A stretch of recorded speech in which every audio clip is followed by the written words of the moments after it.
राधे राधे, जय श्री कृष्णा। कहानी संग्रह में हमारे सभी दर्शकों का हार्दिक स्वागत है। दर्शकों, आज हम आपको इस वीडियो के माध्यम से बताएंगे कि आखिर क्यों इंसान की मृत्यु हो जाने के 24 घंटे बाद आत्मा अपने घर आती है। यही रहस्य से हम पर्दा उठाएंगे। इससे पहले यदि आप हमारे चैनल पर नए हैं तो सब्सक्राइब करें, वीडियो को शेयर और लाइक अवश्य करें। संपूर्ण जानकारी के लिए वीडियो को अंत तक जरूर देखें। दर्शकों, जो भी व्यक्ति पशु पक्षी वनस्पति जो भी हो, यदि मृत्यु लोक पर वह जन्म लेता है उसे एक न एक दिन अवश्य ही यह शरीर छोड़ना पड़ता है। लेकिन क्या आप जानते हैं कि मृत्यु के बाद आत्मा का क्या होता है? आखिर वह अपने घर क्यों और कितने समय के लिए वापस लौटती है? इन्हीं सवालों का जवाब हमारे गरुड़ पुराण में विस्तार पूर्वक बताया गया है।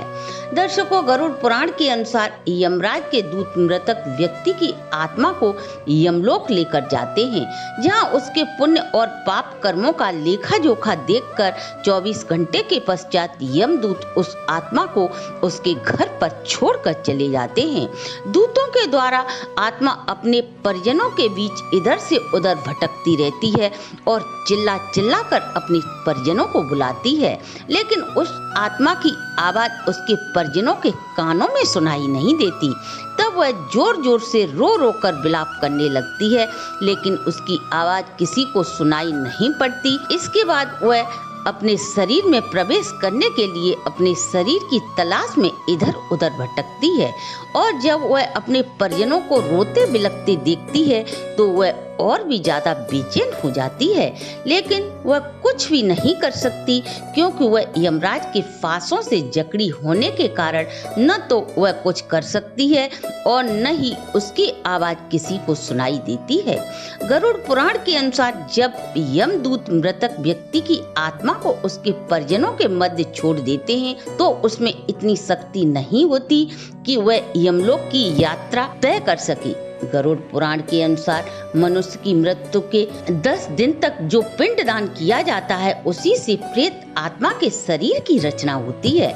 फिर 11वें और 12वें दिन जो पिंडदान किया जाता है उससे मांस और त्वचा का निर्माण होता है, और जब 13वें दिन क्रिया की जाती है तब मृतक के नाम से जो पिंडदान किया जाता है उसी से वह यमलोक की यात्रा तय करती है। अतः मृत्यु के 13वें दिन मृतक आत्मा के नाम से जो भी पिंडदान किया जाता है उसे करते समय अपने माता पिता का नाम न लेकर प्रेत शब्द का प्रयोग करने से आत्मा को यमलोक जाने का बल प्राप्त होता है। इसलिए गरुड़ पुराण में यह कहा गया है कि जब किसी व्यक्ति की मृत्यु हो जाती है तब आत्मा 13 दिनों तक अपने परिजनों के इर्द गिर्द भटकती रहती है और इसके बाद वह यमपुरी की यात्रा को निकलती है। यह यात्रा तय करने में उसे 1 से 12 महीने का समय लग जाता है। गरुड़ पुराण के अनुसार यह पिंड दान ही आत्मा के नवीन शरीर का निर्माण करता है। इसलिए जिन लोगों का दाह संस्कार व क्रिया कर्म पिंड दान विधि पूर्वक अच्छे प्रकार नहीं किया जाता, वह आत्मा प्रेत योनि में ही अपने परिजनों के इर्द गिर्द भटकती रहती है।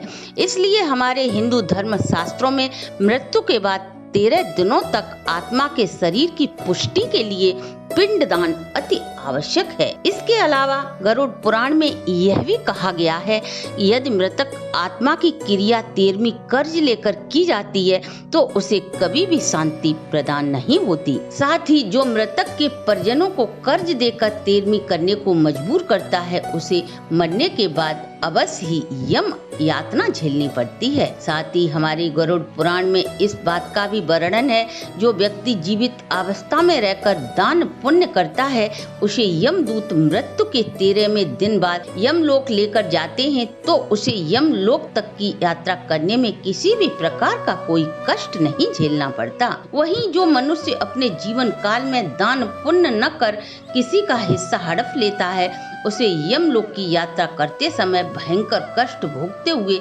यमदूत मुग्धरों से मारते हुए घसीटते हुए लेकर जाते हैं। इसके विपरीत पुण्य आत्मा जब यमलोक जाती है तो यमराज उसका सत्कार कर उसे स्वर्ग भेज देते हैं। वहीं पापी आत्मा को बुरे कर्मों के फल भोगने के लिए घोर नरक में भेज देते हैं, जहां दारुण कष्ट देकर उसे जलाया व तपाया जाता है और बाद में ऐसी आत्मा को पुनः कष्ट भोगने के लिए भिन्न भिन्न योनियों में पड़कर नरक की यातनाएं भोगनी पड़ती हैं। तो दर्शकों, अब तो आपकी समझ में भली भांति आ गया होगा कि मृत्यु के बाद आत्मा वापस क्यों आती है। अतः हम सभी धर्म के अनुसार कार्य कर अपने जीवन को व्यतीत करें और अपने माता पिता व परिजनों का शास्त्र विधि से संस्कार कर तेरहवीं करें। तो दर्शकों, ये थी हमारी आज की प्रस्तुति। अगर आपको हमारी वीडियो अच्छी लगी हो तो आप हमारे चैनल को लाइक, सब्सक्राइब और शेयर करें।